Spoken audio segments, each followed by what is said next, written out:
Hello and welcome. Thank you for joining me for teaching our children to become self-advocates. My name is Wendy Vance. I'm an advocate investigator with Disability Rights Florida. Prior to my role with Disability Rights Florida, I have worked as a vocational rehabilitation counselor with both the Division of Blind Services and the Division of Vocational Rehabilitation, and I have my master's degree in rehabilitation counseling from Florida State University. I look forward to spending this next hour or so with you to discuss self-advocacy as well as our client assistance program.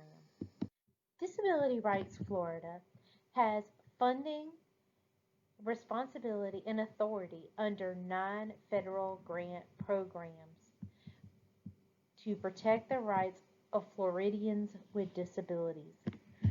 We are the state's protection and advocacy agency under these 9 federal grant programs. We are a not-for-profit corporation since 1987, and we have offices in Tallahassee, Tampa, Hollywood, and Gainesville. We also have satellite offices in several other communities. Basically, wherever you are, we are or can be. We serve the entire state, and all of our services are free. Our mission: Disability Rights Florida advocates, educates, investigates, and litigates to protect and advance the rights, dignity, equal opportunity, self-determination, and choices for all people with disabilities. As I said, we cover the entire state of Florida, and we work with individuals with disabilities, and of course, the families of children with disabilities to resolve those issues that you may have related directly to your disability. And even if it is an area in which we cannot provide direct service, our wonderful staff at our intake line will be able to provide you with some information and referral services so that you can find the right agency to help you with the issue that you may be facing at that time. So there are a variety of different ways that we can help you, like I said, both direct and indirect. So please do not hesitate to contact us about issues you may be having. So for this particular presentation, the topics we're going to cover is: what is advocacy? What are some ineffective strategies as well as effective strategies? We're going to talk about the Client Assistance Program. So what is the Client Assistance Program? The Workforce Innovation and Opportunity Act, the Division of Vocational Rehabilitation, as well as the Division of Blind Services, transition services within these agencies, and why advocacy is important. So, advocacy. What is advocacy? Sometimes, it seems like some words make us feel overwhelmed, and I think sometimes some folks might get overwhelmed by this word. What is this advocacy thing? And so today I kind of want to take the mystery out of it a little bit and help you feel a little bit more comfortable with what advocacy is. Both advocacy that is done on your behalf and advocacy that you do for yourself. And so I just want to start briefly with a definition of what is advocacy. What is this thing we're talking about? According to Merriam-Webster, advocacy is the act or process of supporting a cause or proposal, the act or process of advocating for something. So, it's putting forward your cause. Like, what are you trying to accomplish? You have a problem and you have a resolution to the problem and you want to put that forward. whether that's, on a large scale or a small scale, you have an issue and you have a resolution, you want to get to it, and you want to push that resolution forward. Whether, that's, say, for instance, there is not enough buses on your bus route. And so your cause is that you want more buses on your bus route. Well, so this is the cause that you would be putting forward to your city or county or whoever runs the bus service, that you feel that, more buses are needed, and you would present your case and the data for that. And so that would be pushing for, there to be more buses. Now, so self-advocacy basically is making the cause yourself. You're trying to advocate for yourself and your needs, and getting some resolutions to the problems that you're having, right? So you become your own cause. And so, so to put that in like definition terms, self-advocacy is learning how to speak up for yourself, making your own decisions about your life, which is also known as self-determination. And I'm going to talk to a little bit more about that in a second.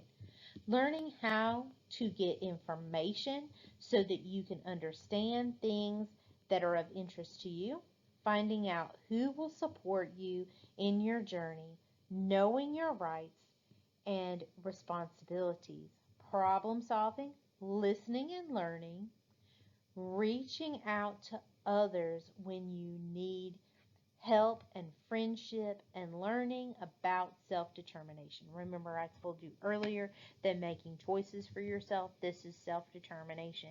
Basically, it's making those decisions for your life. No one else making the decisions for you. That's not to say that you don't ask others for their opinion or ask them what they might do, but ultimately you are the one that makes the choice about what is right for you. So you make choices about your life, where you go, what you do. That's self-determination, and it's super important, just like self-advocacy and speaking up for yourself. Self-advocacy can be for large problems or small problems. So, for example, of a small problem, let's assume for a minute that you went into a restaurant and you ordered your food, and you made that self-determined choice about what restaurant you wanted to go to, about what food you wanted to eat, but your order came out all wrong. Now you can make some choices here too. You can choose to eat it. You can send it back.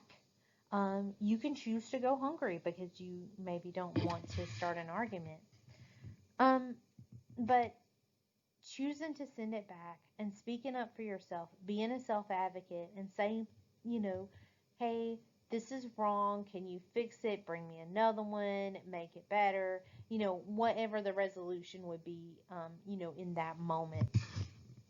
So that's one like small problem. Or going to the grocery store and asking for assistance to find an item, or to have someone shop with you. Those could be other small problems where you could be a self-advocate because you're reaching out to get that help that you need. And then, of course, there are larger problems, that may be system-wide. Maybe what you're asking for yourself,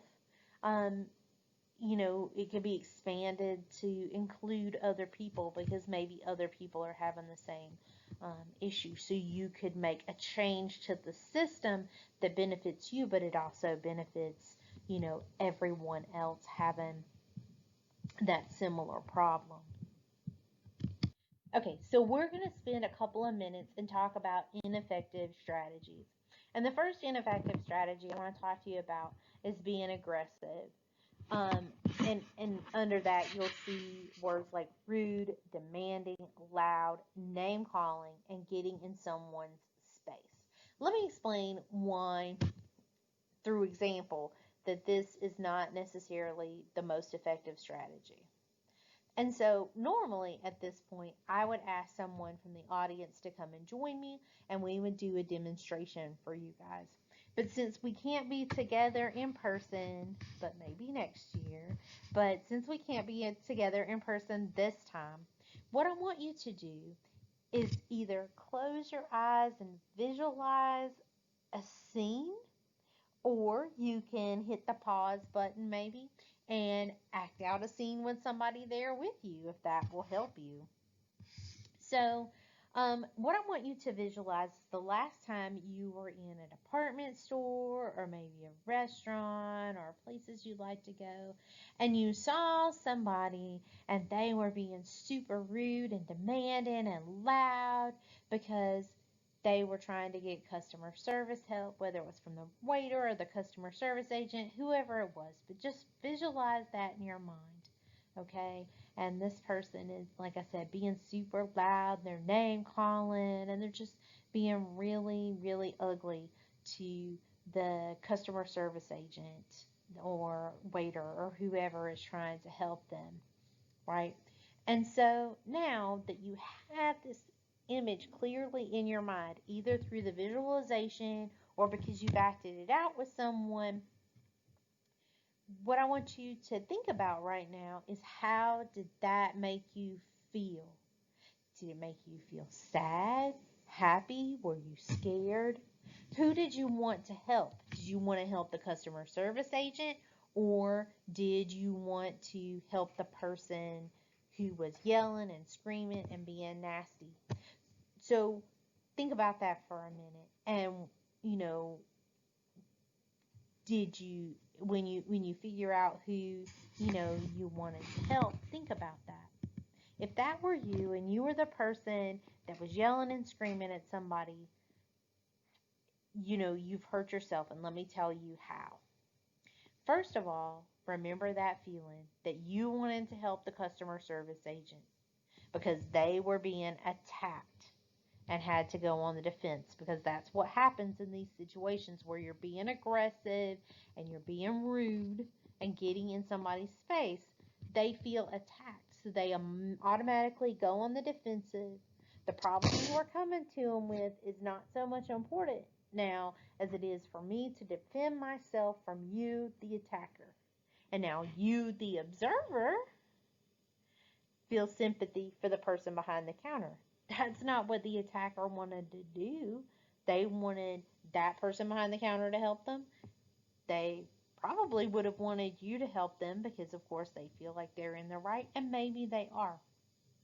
As far as the problem is concerned, not in their behavior. But so now you have kind of pushed away anybody that could help you or would want to help you, either in the audience or the person behind the customer service desk. This may lead to a decision that you did not want, also known as an adverse decision. And so this then becomes an ineffective strategy because you've, kind of pushed all the help away, and you've made people feel sorry for the agency or the person that was hurting you. But another way that this is not good is it also sets up this imagery or view that people with disabilities are rude or demanding or loud. It's just a bad image, and it really hurts other people with disabilities when you are behaving in this manner. So, encourage you not to take on that strategy. Also, self-pity. This is another strategy that's ineffective because, when you're self-pitying, you want to talk to other people and you tell other people your problems. And not that telling other people your problems is bad. That's not what I'm saying. But when it becomes an overwhelming, broken record, it's just, woe is me, whatever. One thing, you're not getting up and doing the activities or, whatnot that are going to lead you to a positive outcome because you're trapped into that cycle of, I feel sorry for myself.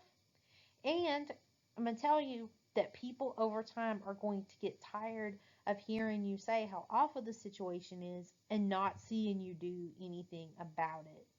So again, you kind of alienate and push people away, and you don't really push forward on getting the problem resolved, right? And so, lastly, quitting or giving up. This does not help because realistically, you're not doing anything to advance your cause anymore. You've just stopped trying. And so, this allows the party that has done you wrong, to win because you're just not trying to right the wrong anymore. So, effective strategies. So, the first one is really very opposite to the first one from the last slide, right? It's be polite. Use your polite words like please and thank you and, may I, or whatever, however you want to go about being polite. But being polite does not mean that we're saying for you to allow people to walk all over you or to be anybody's doormat. You can be polite yet firm.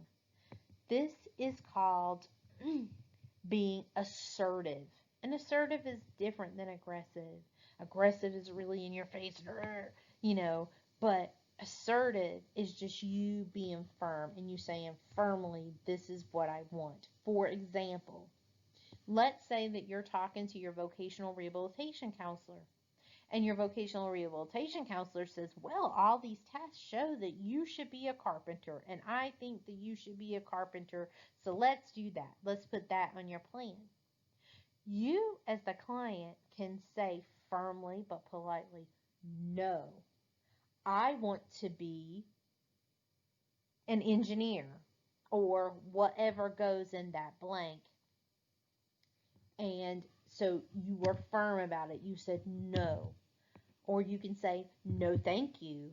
I want to be XYZ, whatever that is, So you have said firmly, no, I'm not agreeing to your plan, and told them, this is what I want, And you could even add in some more information there about why this is what you want, or why this is your interest, or why you feel maybe the test was wrong. Maybe you didn't get your accommodations.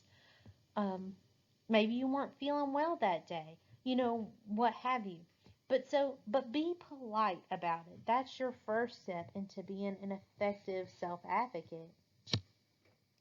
So, another thing that you could do, another strategy, and I think this is a very important one, is to educate yourself about your rights.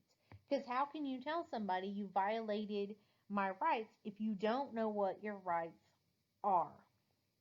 So, but to do that, to educate yourself about your rights, you want to first find reliable sources, okay, about your rights. And so you can do that by going places like libraries, support groups, consumer groups. You can look on the internet, but be really cautious and check your sources and make sure that they're reliable sources. So, wouldn't necessarily maybe use some of the online encyclopedias or something like that.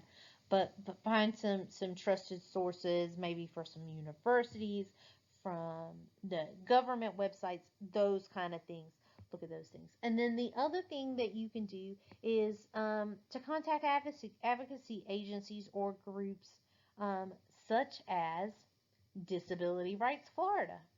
We offer a lot of information. Again, you can always call our wonderful intake team and ask them questions and look for resources and information there. They can give you a lot of referrals and a lot of good information, and they will assess your situation, of course, and see if there's anything that we can do. So please don't hesitate to contact our excellent team and talk to them about information and resources. They can also help lead you to information about your appeal rights. And sometimes, you can always get, you can sometimes be assigned to an advocate with us that can help you with understanding, your rights or to resolve a situation. You also want to check out an agency's policies. And a lot of agencies have their policies published on their website. So that's another website that you can look at. And here at Disability Rights Florida, we can also help you find out about processes and policies for filing complaints. And again, sometimes that you can get that information from our wonderful intake team, or you might get assigned to an advocate to work with you on that. So that's something that you should do, is to educate yourself about your rights. You need to define what you want to ask for. Instead of just going in and, well, here's my Christmas wish list, maybe keep it down to 1 or 2 items if you can. Sometimes I know things build up and so you have a lot of things to ask for, but if you can limit it to 1 or 2 so that you don't overwhelm the person that you're asking for, do that. So basically you're planning ahead, which is what this says under here. Plan ahead to discuss your concerns. Make a list. You want to make a list of those things that you want to talk about so you're prepared. And you also have your research, like know your rights. You can say, this is what I want and this is what policy backs this up, or however you want to word that. But you go in prepared to talk about it. It's not just something that comes off the top of your head and you know what happened. If you've received any letters, this is what the letter said, but this is what I saw the policy said, or something like that. So know what you're doing before you go in. Ask for assistance with your concerns. Know who to talk to and who can make decisions. Okay, so ask for assistance. Again, this is self-advocacy. But also, know who you're going to talk to. Not everybody that you're going to talk to about your problem is going to be able to help you with your problem. For example, let's say that you're having a problem with your vocational rehabilitation counselor, and your grandmother is a lovely lady and she loves to listen to you talk anytime. And you go to her and you tell her about your problem. While she's probably pretty sad and upset and can sympathize with you and be really sad for you, and she may even be able to help you write a letter. But the point is that she can't change the situation by herself. There is a decision maker that you need to get to. Sometimes when you get a letter, it will tell you, and it should tell you, who to make your appeal to when you get a decision. Or when you're talking to your counselor or whomever at the agency, you can say, I disagree with you. Who can I talk to? Who is the next level person following that chain of command? Because there's a chain of command. Supervisor has a supervisor, and so on and so forth. And so you can follow that. So you find out who you can talk to. It doesn't have to always go to the director or the top. There's probably some people in the middle there too who can help you. So find out who those people are. Build and nurture your relationships with the people who can help you, right? You want to, make those relationships the best that they can be. I'm not necessarily advocating that you send people gifts or anything like that, but just make sure that you're being honest with this person and not necessarily stretching the truth, and learn that person's name. That's really important. It's a part of building and nurturing that relationship. You don't want to call up and say, hey, you helped me last time. Can you help me with this? How about you say, hi, Bob. It's been since yada, yada, yada when we talked, and you were really helpful to me, and I was wondering if you could help me again. And,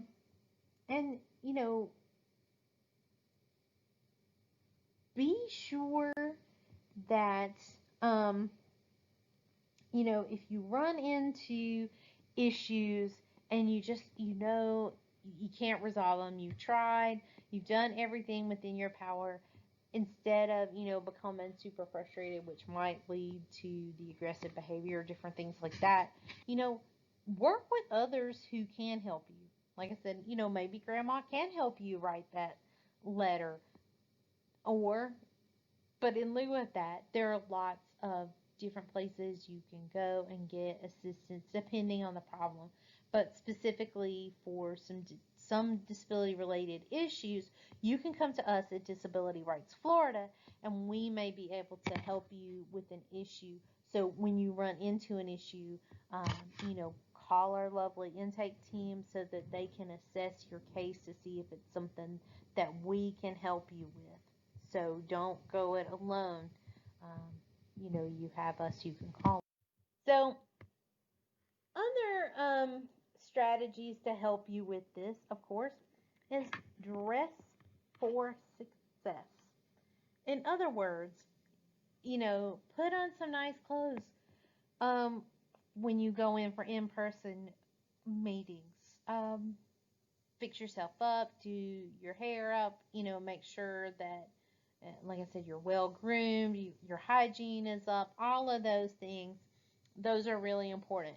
Kind of like going to a job interview, you would get duded up. I'm not necessarily saying that you have to wear maybe your, best that you might wear to a special event or your religious service or what have you, but something nice, something clean, make yourself clean and well groomed.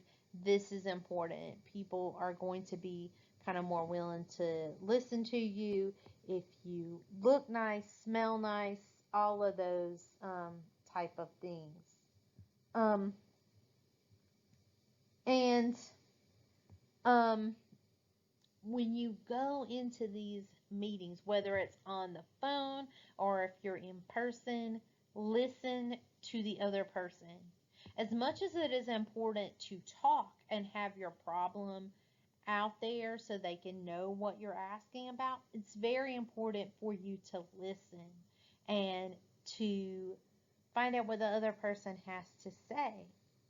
Perhaps you had not heard from your counselor in 3 or 4 weeks because they were really sick, or they had a death in the family, or they were at a training or something like that.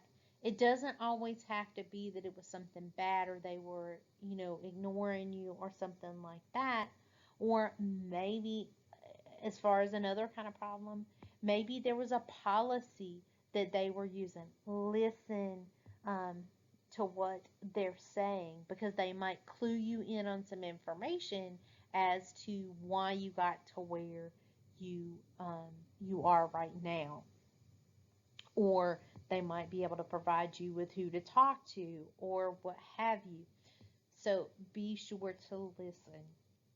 Be willing to compromise. This does not mean that you give up everything that you want in favor of everything they want. It means you give a little and they give a little, and you meet in the middle for a deal. So you each get a little of what you want. And maybe sometimes you get a little bit more of what you want and they get a little bit less. But be willing to have a discussion and be willing to come to a compromise, an agreement of, what um, what you want, right? Um, put it on paper. So if you come to an agreement through a compromise, that should be on paper. Put it in writing. Whether it's you're working on your vocational rehabilitation plan, you want those things in that written format, in that plan, or after your meeting or after your phone call, write it down, put it in an email and send it to the person and say, hey, this is the summary of the meeting we just had, and this is what was said, and this is when it was said. So you have now documented the conversation.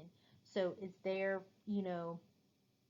for all time, so that, you have that later if you need it. when they are telling you about a decision, whether it's on the phone, whatever, ask for that decision in writing so that it's on paper. It tells you exactly what they've decided and why. And it should give you your appeal rights as well as part of that letter. Most agencies put those as part of the letter. So you want to have that on paper as well. And also, if someone tells you that they have made a decision which is basically um, a policy, ask them to see the policy. That is perfectly okay. You can hold that piece of paper, you can read it, look at it, and like I said, also know that some of these policies are published online. So this is something that you could do as part of your prep work as well if you want to look at that. But you are perfectly welcome to ask them for it, get it in writing. This is the policy, this is what it says. So, and then if you speak to somebody on the phone, like you have a phone meeting in addition to documenting and all that, make sure that in your documentation you write down who you talk to, what time you talk to them. You can get their title and write that down. These are all things that you can do. And this doesn't necessarily have to be necessarily because you're having a problem with the state agency or something. These are strategies you can use when you're calling the cable company because something is wrong with your cable, what have you. You want to write down who it is you talk to and what time and all of that. And if they give you a badge number, write down their badge number, that kind of thing. And follow up. If you agreed to do something, so let's say you have a vocational rehabilitation plan and you're supposed to go apply to colleges, or you're supposed to apply for financial aid in addition to whatever vocational rehabilitation did, you need to do your part and follow up. You keep up with the agreement the same as you would ask them to keep up with their agreement. So you have a responsibility, they have a responsibility. You take care of your responsibilities and report them back so that you follow up and you say, I'm doing what I said I was going to do. This is true on a job. This is true when you're advocating for yourself and you come to an agreement on something. You do what you say that you are going to do, right? And then you also call your counselor or whomever and you follow up and say, or send an email. I did what I said I was going to do. So I did XYZ. This is when I did it. However you want to say it to that other person, as far as an email or call, what have you. But let them know that you did it and actually do what you said you were going to do. This builds trust. So it goes back to that nurturing those relationships. Build trust with the person. That's why you don't stretch your problem out or make it bigger, or say, for instance, oh, I haven't heard from my counselor in 2 years. Okay, well, maybe you heard from your counselor 2 months ago.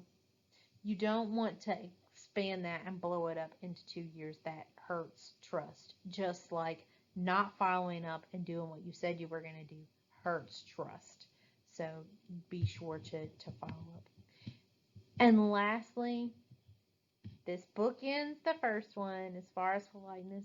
Say thank you. When someone does something good for you, if your counselor is timely about doing something, if, when your tuition gets paid, what have you, say thank you. I mean, I know that this is a program that you're getting services from, and, and it's a service that, anybody with maybe a disability can apply for, whatever.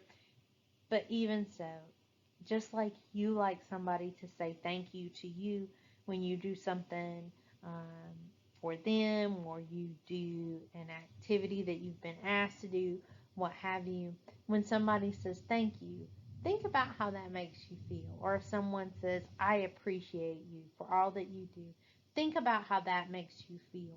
And so share that feeling, with this other person that's helping you. Thank you, or I appreciate you, or you did a good job or a speedy job. Those things all go a long way, and it goes a long way towards helping them want to help you in the future. So these are all self-advocacy techniques that you can use. So my next section is on the Client Assistance Program. This is one of the programs that we have where we may be able to provide you with advocacy assistance. So where we're helping you, like I said earlier, you find the people who can help you. Sometimes you need help to get your needs met. And so one of our 9 grant programs is the Client Assistance Program, and we have lots of others, but one of them is the Client Assistance Program, also known as CAP. And this is specifically related to vocational rehabilitation, Division of Blind Services, independent living services, that kind of thing. So the purpose of the Client Assistance Program, CAP, is to advise and inform applicants and individuals eligible for services and benefits available under the Rehabilitation Act of 1973, Rehabilitation Act, as amended by the Workforce Innovation and Opportunity Act, WIOA, and the Title I of the Americans with Disabilities Act of 1990, ADA, including students with disabilities under Section 113 and individuals with disabilities employed at sub-minimum wage under Section 511 of the Rehabilitation Act. So there's a variety of different programs that we can assist you with, as it says here, and they're all tied to these different acts or laws. So in relation to, say, for instance, the ADA, we can help you with understanding things like what are your rights related to an accommodation at work. What is the process that you need to go through? What does your employer need to be doing during this time? That kind of thing. So we can advise you. We can also help you sometimes work with that employer to get the accommodation that you're looking for. Obviously, we can help you with vocational rehabilitation and Division of Blind Services. And then, like I said, also, independent living programs, and as it talked about, shelter workshops and sub-minimum wage when you're having issues there.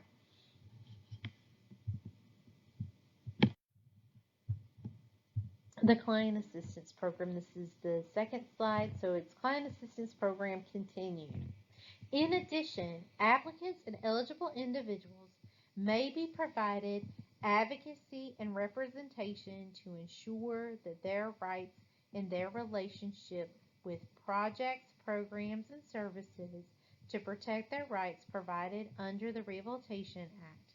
In addition to providing assistance and advocacy under the Rehabilitation Act, a CAP agency may provide information on the assistance and benefits on Title I of the ADA, especially those who have been traditionally unserved and underserved by the vocational rehabilitation program with respect to services that are directly related to facilitating employment for for applicants or eligible individuals. So basically, after we have investigated the problem and we know that it's maybe not necessarily something you can resolve, we can come in and help you, potentially resolve that, through some negotiation and things of that nature. But of course, first we're going to look into the issue, investigate the issue, and find out, if, it is an issue or maybe there was a misunderstanding, because sometimes, that way we can advise and clear things up for you. And sometimes there really is a problem and we can step in and advocate on your behalf.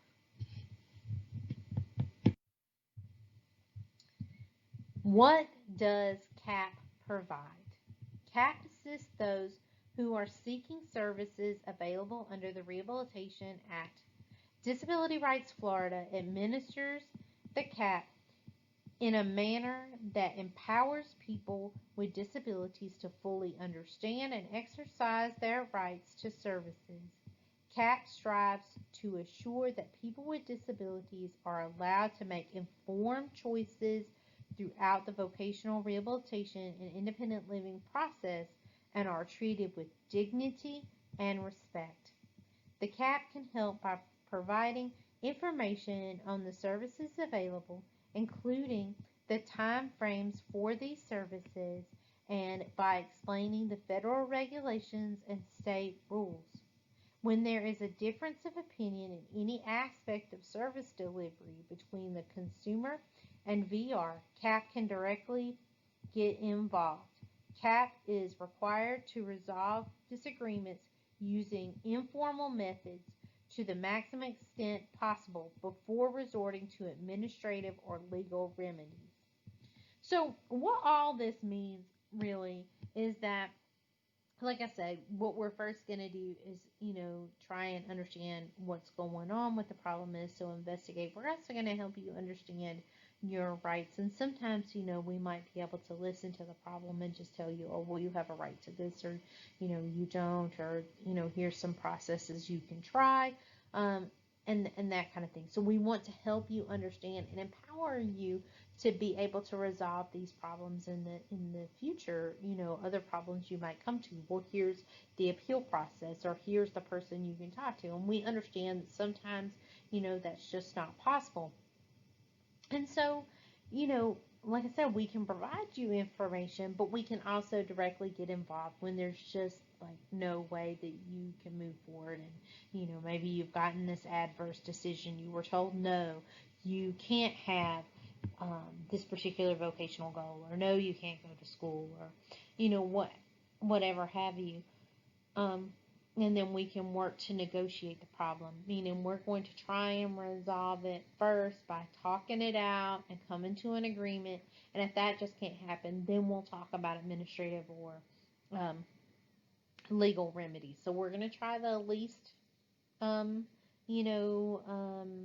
invasive, I guess is the best word, remedy first, and then move our way up the chain. Because sometimes you really can solve it by negotiation and get things moving forward.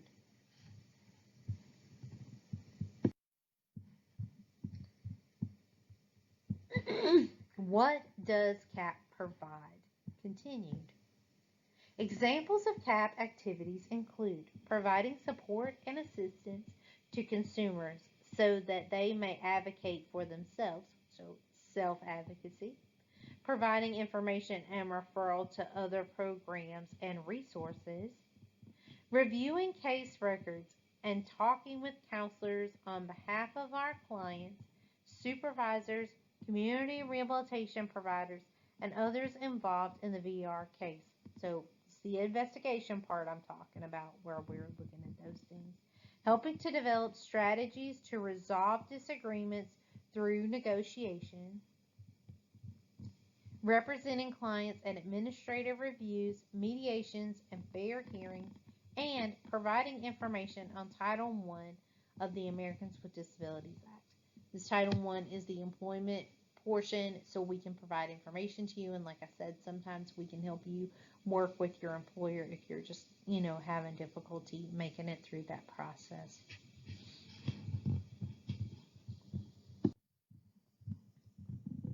How does CAP provide services to clients? We can address complaints regarding denied access to vocational rehabilitation services.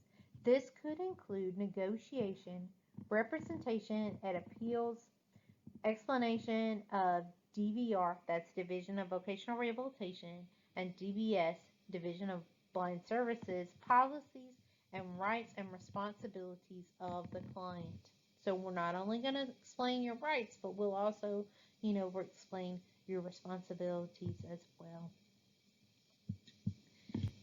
We can assist in obtaining a reasonable accommodation in the workplace. This could be through assistance of DVR, DVS, so Division of Vocational Rehabilitation or Division of Blind Services, or directly through the employer. We can also refer to the EEOC, which is the Equal Employment Opportunity Commission, or FCHR, which is Florida Commission on Human Relations. So, sometimes blind services or vocational rehabilitation can provide accommodations for you to use on your job. Like, for example, if you needed a specialized keyboard, this may be, and to a degree should be, the employer, should be providing you with these accommodations, with some exceptions depending on the size of the company and all that. But so we can help you with getting the employer to provide the reasonable accommodation, or blind services or VR can also provide those accommodations, in the event that the employer can't do it for some reason, or if it's a less lengthy process through VR, however, to make sure that you can keep your employment.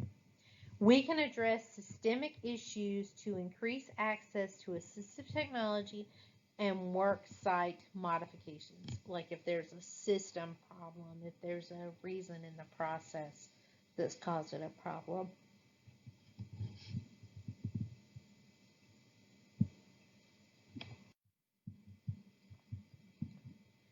Transition, school to work. By age 16, students covered by IDEA, that's the Individuals with Disabilities Education Act, are required to have a further plan as they grow into their late teens. In Florida, we start the process at age 14 and develop a transition individualized education plan, TIEP. The TIEP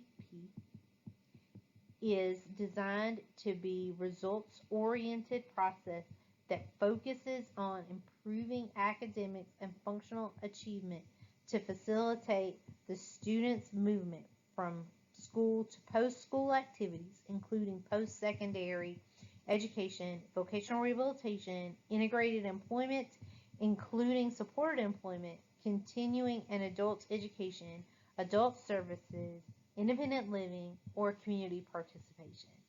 Basically, this is going to be a process that's going to start at your high school, and it is a process where your IEP is going to change to a transition IEP, and you should start getting services, related to transitioning out, learning about programs that you're going to need after school. You can be referred to vocational rehabilitation or Division of Blind Services at age 14, so that you can begin receiving some of those pre-employment placement services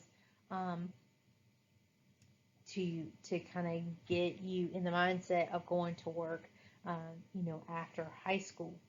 And so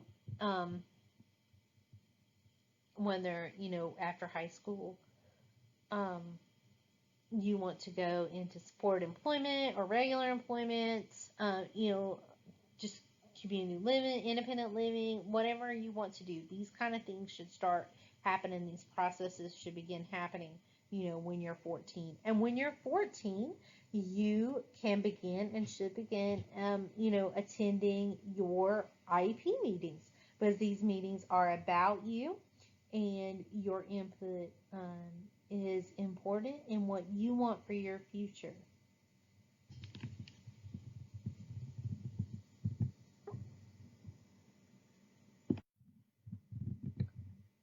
What should each transition plan cover?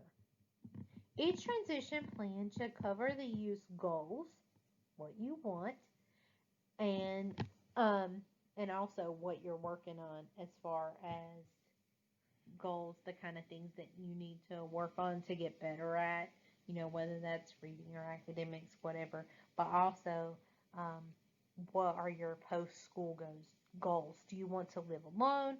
Do you want to live with your family? Do you want to go to college? Do you want to go to work? What kind of work do you want? What are your goals? It's going to cover all the supports and services that the young person with a disability will need to prepare for the fullest possible life as an adult. So what kind of services do you need in school to make this happen? Do you need the support of, having extra time as an accommodation? Do you need, say, specialized instruction in reading because maybe your reading isn't necessarily right there with your classmates or something like that? So what are those kind of things that you need to have the best life you can when you leave school? A transition plan looks ahead to the needs, changes, and possibilities of adulthood. An IEP or employment plan, or excuse me, an IPE, which is the plan that you get at vocational rehabilitation or employment plan, focuses on preparing for work as an adult. So that plan that you're going to get through vocational rehabilitation is going to be specifically geared towards employment and what you're going to do. So all the services are going to be tied to the goal at the top of your plan. So that thing that you want to do. But don't worry, we all understand that you're teenagers and sometimes those plans change. So please understand that if you make a plan or a goal, that plan can be changed, just like your plan in school can be changed if needs change or that kind of thing. So don't worry, if you create a plan for employment and right now you want to be a police officer and then one day you decide that no, that's not what you want to do, that maybe you want to be a school teacher or you want to do something like that, so just know that those can be changed. But this plan is to look ahead and what services, what things are you going to need to know to or services you're going to need to be able to make that happen. Sometimes, you might need an on-the-job training, or you might need a job coach, or you might need to learn how to write a resume. So what are those things that you need to look ahead? If the education system, vocational rehabilitation agencies, and private and government social services can provide it, a service or support, and the person covered by the plan needs it, the plan should show the way to get it. In other words, here is this service out here. Let's go for vocational rehabilitation. When you're in school, your school should refer you to vocational rehabilitation. Um, and also tell you how to contact vocational rehabilitation. Or should tell you about Agency for Persons with Disabilities and how you go about getting in contact with them to apply, for services from that agency if you need it. So they need to be telling you these things, and these should be part of your conversation at the school when you're having your transition IEP. Workforce Innovation and Opportunity Act, also known as the WIOA. The Workforce Innovation and Opportunity Act, WIOA, was signed into law by President Obama on July 22nd, 2014. This act reauthorizes the Adult Education and Family Literacy Act, or the AEFLA, with several major revisions. WIOA became effective on July 1st, 2015. And then you can see various vocational rehabilitation program regulations through 34 CFR Part 361. You can also see information about the Client Assistance Program CAP regulations through 34 CFR Part 370. These are just basically regulatory, and you can take that whole number, the 34 CFR, and put it into a Google search, and you will find these things, and you can read through them. But basically, the WIOA put a focus on vocational rehabilitation and other programs towards youth with disabilities and youth in general, and making sure that youth is looking forward to the future for employment. So building in those services to help you get to employment after high school and begin thinking about that instead of thinking about, you know, um, things like sheltered workshops or, you know, just staying home. So we're trying to have you go from school to work or to higher education rather from school to couch, because we don't really want that.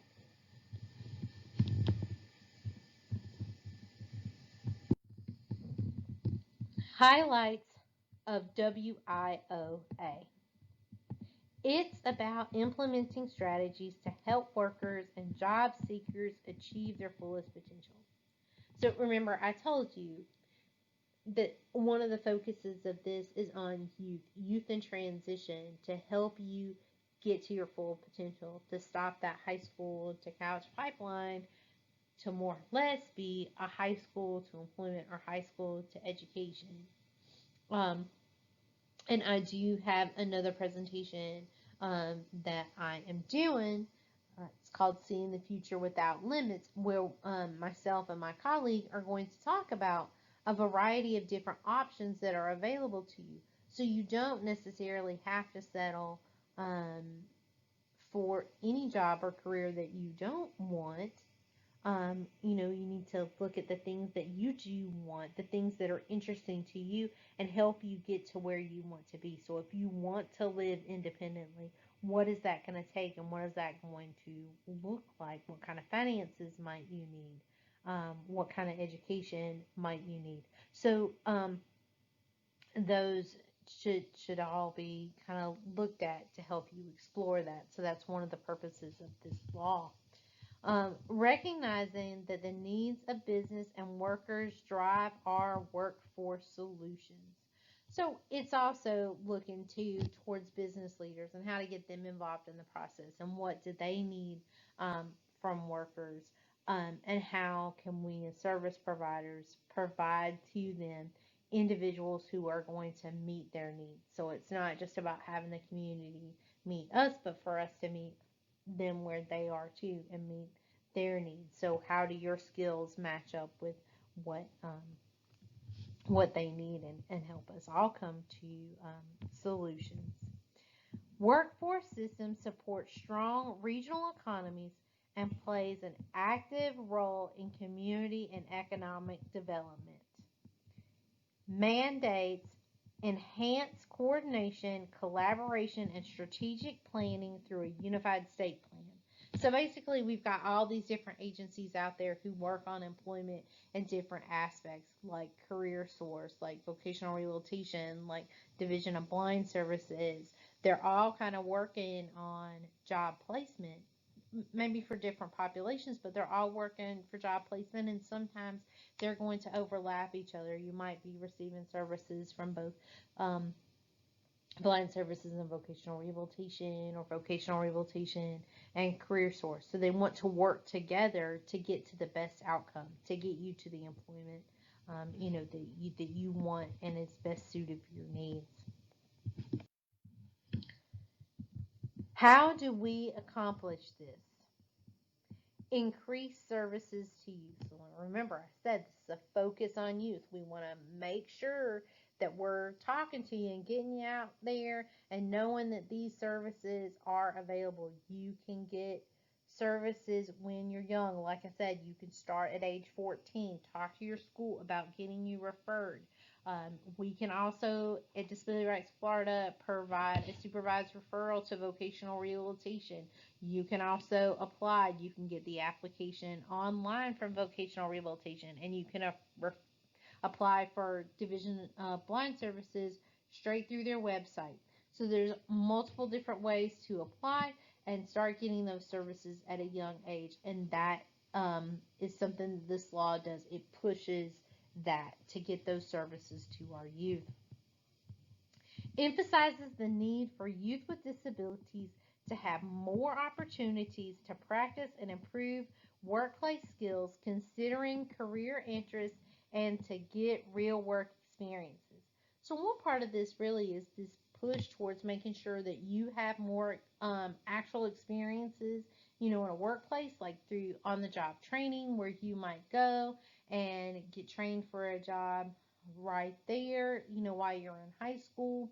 Um, some of the agencies are providing like career summer camps. Um, there's a variety of different courses and trainings that they offer to youth, like work readiness training, a self-advocacy training, which is also important in the workplace, um, guidance and counseling about, what your options are and what things to explore. But to let you really, like I said, see the workplace. Because sometimes we only know about the work we've seen. So maybe we know that dad's a fireman and mom's a teacher. So those are two jobs that we know about. But we might not know about all the different jobs that are out there. It really depends on what you see and who you come in contact with. There's thousands of jobs out there, and so, there's lots of things to look at and explore. Expands education and training options to help participants access good jobs and advanced careers.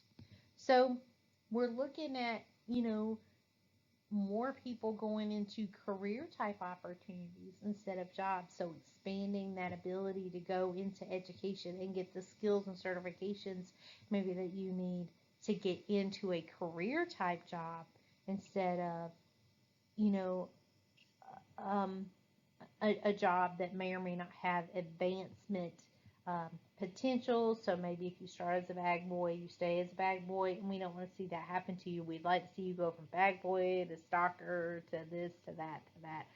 Maybe even one day be a manager.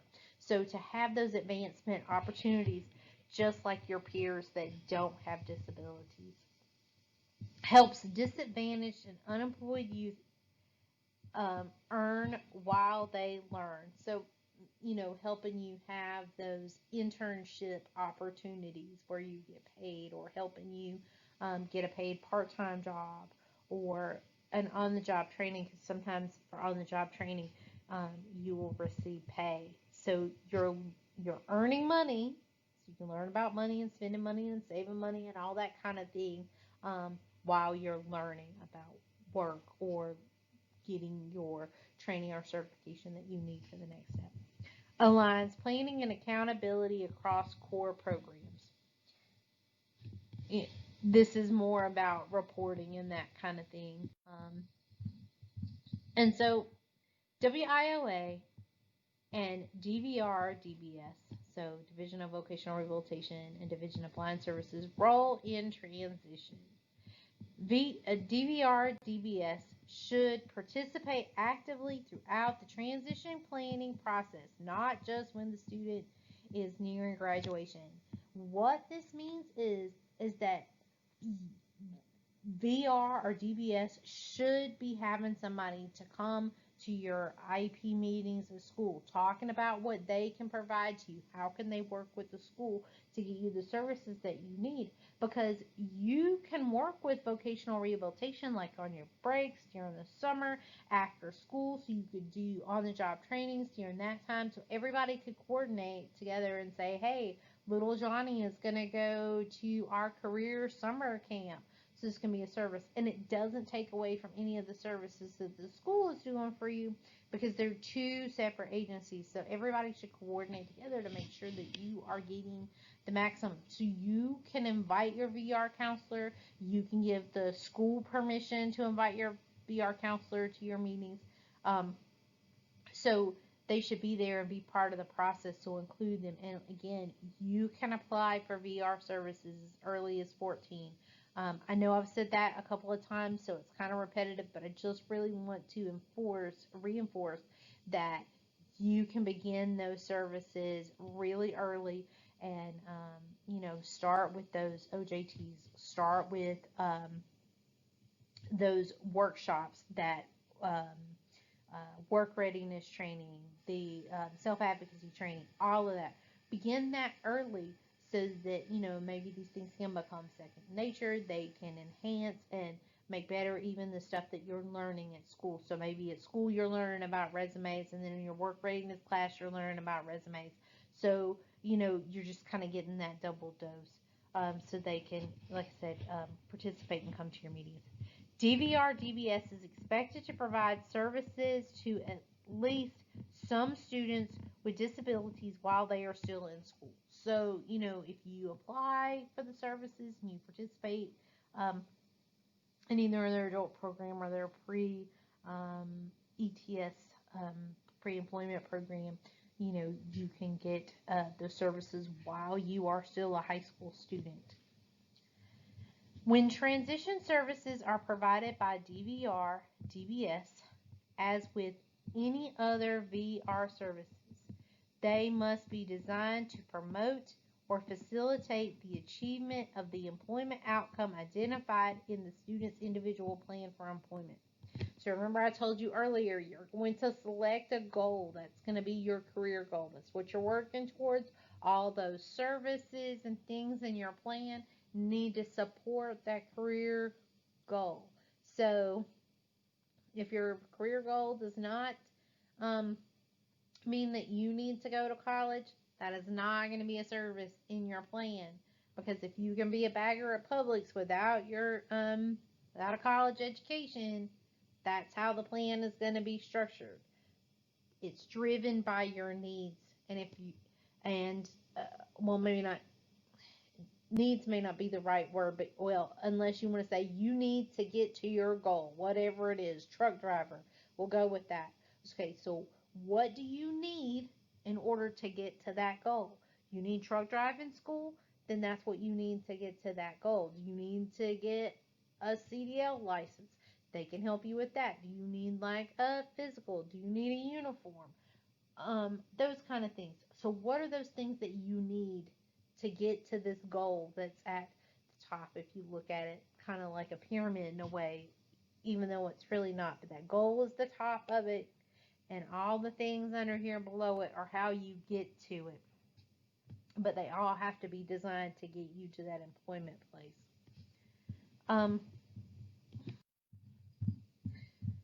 Transition services provided by Division of Vocational Rehabilitation and Division of Blind Services. Now, granted, if you become an adult client while you're in high school, your menu of services opens up to basically everything that the agency does, and you can do that. But, talk to your counselor about what might be right for you. If you have any questions, you can always call us as well. But, when you're doing like the pre-employment training program, these are the kind of things that you're going to see. So while in high school, medical and psychological assessments. So these are the evaluations. You can get those. Vocational evaluation and planning, career counseling and guidance, work readiness training, work experiences, and supported employment, job coaching. So like some of these services go together. So like if you do an on-the-job training, which is one of the core services in pre-employment training, then you might need a job coach to be successful at that. So this would be like supported employment. So they're not just sending you on a job all by yourself. You have some support there. You have a job coach there to help you learn the job. And then as job coaches do, they would phase back and allow you to become more and more independent on the job. So the work experiences is basically the same as the on-the-job training. Career guidance and counseling, it's just what it sounds like it is. You have somebody guiding you, not dictating to you that this is what you're going to do, but rather like maybe you took this vocational evaluation or this psychological test, and here are some things that it said. Maybe this job goal is too hard. Maybe try this over here that it recommended. It doesn't mean that you have to. It means that these are the recommendations, that kind of thing. So they can give you some guidance about what may be best based on some data and things like that. But, if you have a different interest or that kind of thing, then that's something for you to talk to your counselor about in ways that you might be able to accomplish that goal.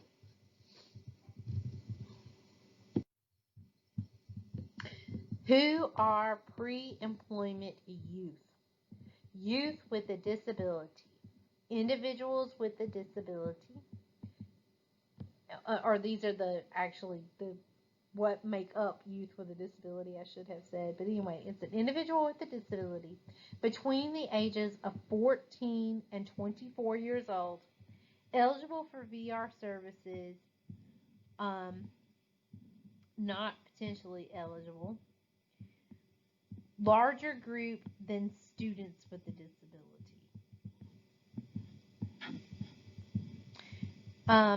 Basically, you're a young person, you have a disability, you would be able to receive services. And to be eligible for services, you have to need vocational rehabilitation services in order to be able to become employed. You have to have some sort of a barrier to employment that's based on your disability. And of course, you have to be a person with a disability. Pre-employment transition services can include job exploration counseling, work-based learning experiences, which may include in-school or after-school opportunities or experiences outside the traditional school setting, including internships, providing an integrated environment to the maximum extent possible, counseling on opportunities for enrollment in comprehensive transition or post-secondary educational programs in an institution of higher learning.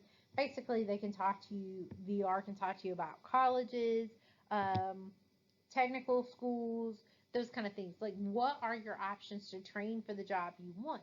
Some jobs require formal education, so like a college degree. Some things require a certificate program. Some things you can become an apprentice and learn right there on the job. So you would talk about your options. What are your training options? How do you get to your goal? Workplace readiness training to develop social skills and independent living.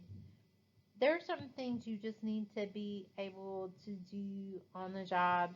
You need to be able to relate to your coworkers, to be able to know what behavior is appropriate, what behavior is not appropriate in a workplace.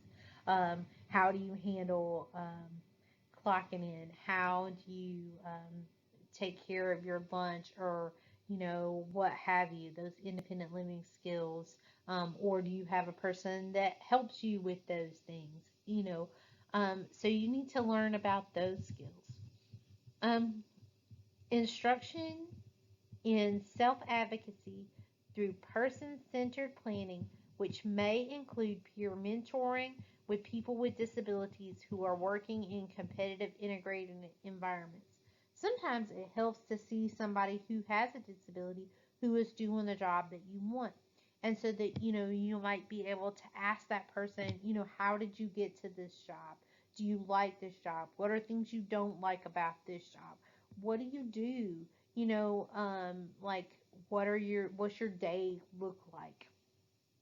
Is it different every day? Is it the same every day? There's a lot of different questions you can ask. And you could do this in a traditional job shadow too, but it can help you to talk to somebody with a disability so you can see how maybe it can be done, with your disability. Expands education and training options to help participants access good jobs and advanced careers. So if you're, maybe already in a job, so you can get to the next step, whatever that is on your career ladder, and to learn again about those career-focused type of occupations instead of just just jobs that may or may not have advancement opportunities. In other words, we want you to be that the whole law is designed to help you get to a place where you can advance and have opportunities for raises and things of that nature, just like your same age peers. Helps disadvantaged individuals and unemployed youth earn while they learn. So you probably already figured out this next slide. Why is it important to advocate for yourself and others? So I used to have a poem here that I would read. And I had to take it out because it was like super small. It was very hard for not only myself but others to read. But it talked about the importance of advocating for others, and one of those things being, because we all need people to help us from time to time. And sometimes, if we don't speak up when others are having issues, we may think, oh, well, this problem doesn't affect me, whatever have you. But then down the line, maybe that person could have helped you, but because, you know, for whatever reason, now they're not available to help you. So sometimes, even when a problem seems like it doesn't relate to you, it may at some point. So it's good to help others because eventually it may be at your doorstep and you may need um, that person. But really, the most important, I think, reason to advocate for yourself is because you need to be the gatekeeper of your rights. You are the one that can say, you are doing right by me or you're doing wrong by me. And I'm either going to let it happen or I'm going to say, no, you don't get to take this right from me. Be the gatekeeper of your own rights. Not allowing your rights to be taken away or adverse decisions to prevent you from full community participation. Don't allow others to come in and take from you your ability to be a part of the community, either through work or independent living or being a part of a group or whatever. You're the one that can say yes or no. You can be the one to say, I'm going to let you do this to me, or I am going to come in and you're going to hear my voice. It allows you to determine what happens to you. Remember, I talked about self-determination. You making your own choices, making your own life path. By being your own self-advocate, you get to implement those choices. You get to hear your voice heard and say, I am going to do this. I'm going to define my own way and I'm going to let you know what I want. I'm going to speak up for myself and use appropriate advocacy strategies. It allows you to be empowered. And I'm going to give you a very recent example in my life. And this is kind of, it's sort of a speak up for myself, but it's also speak up for others. I have a senior this year. And so as part of the graduating class of 2020, of course, like many of you out there that I'm sure are listening right now, you're not necessarily getting the graduation that you thought you were going to get. So for my senior, they're going to do what's called a drive-in graduation, where there's going to be a big screen like a drive-in movie. You drive in, you sit there and you watch it and you listen to it on the radio speakers, loudspeakers, what have you. Well, that's all fine and good if you have a car and you can drive yourself there and everything, but that's not true of everyone. Sometimes people with disabilities can't drive and they use other services, um, like a bus or like an Uber or a Lyft. Sometimes people that don't have disabilities just can't drive for whatever reason. And so they also use these services.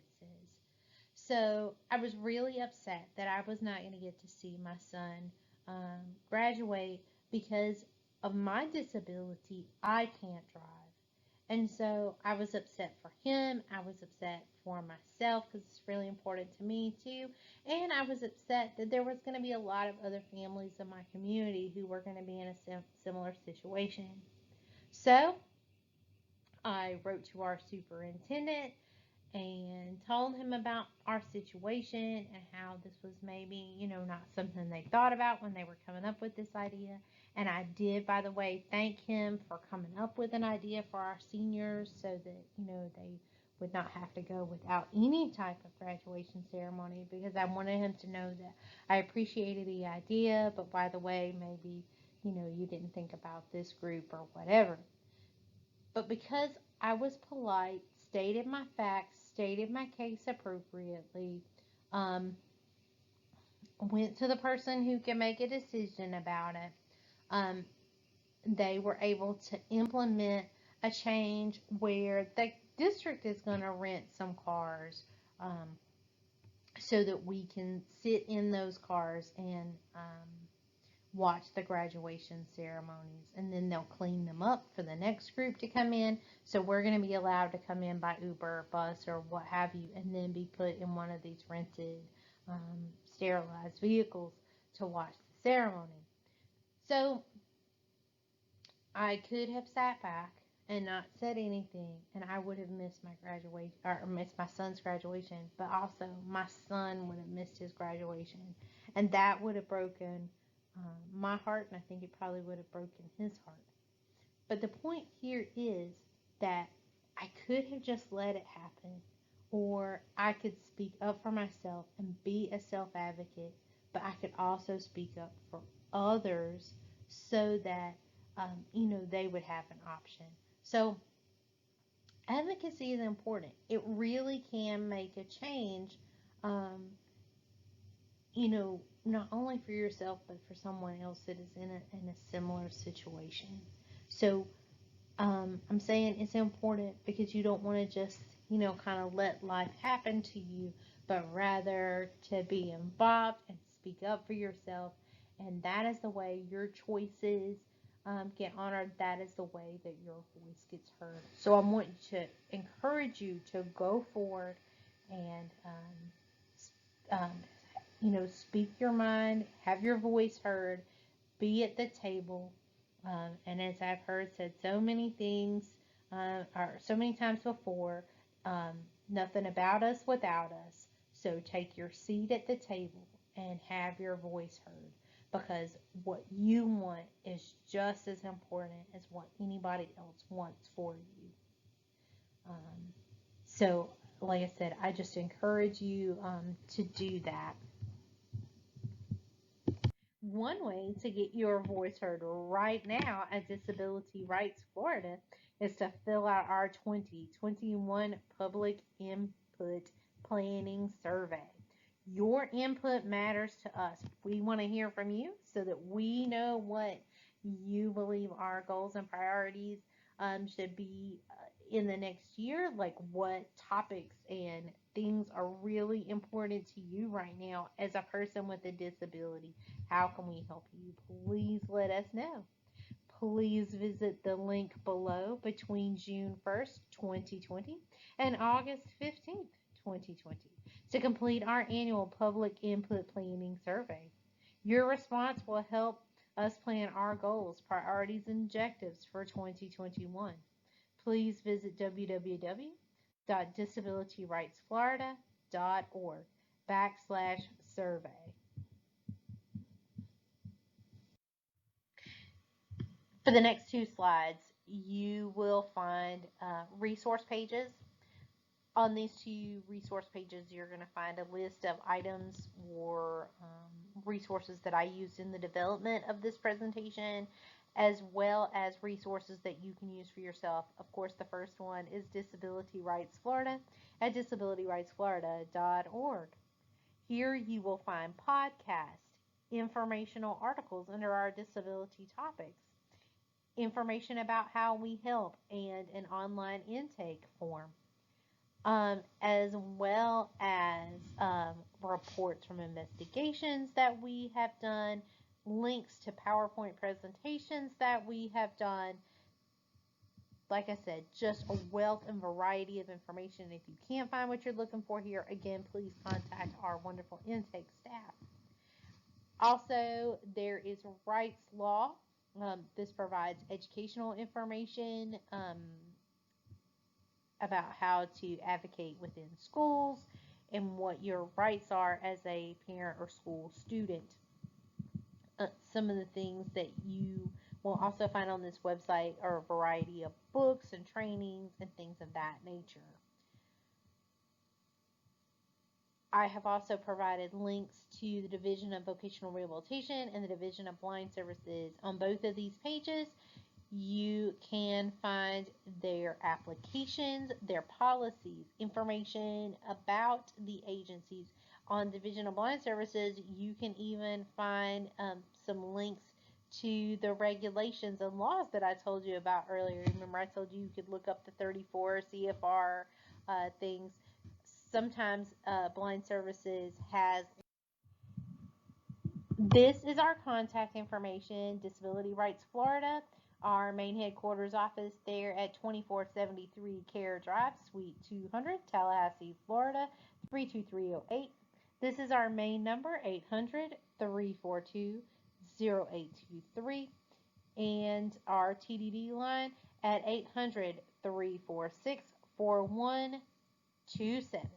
And again, that website address is disabilityrightsflorida.org.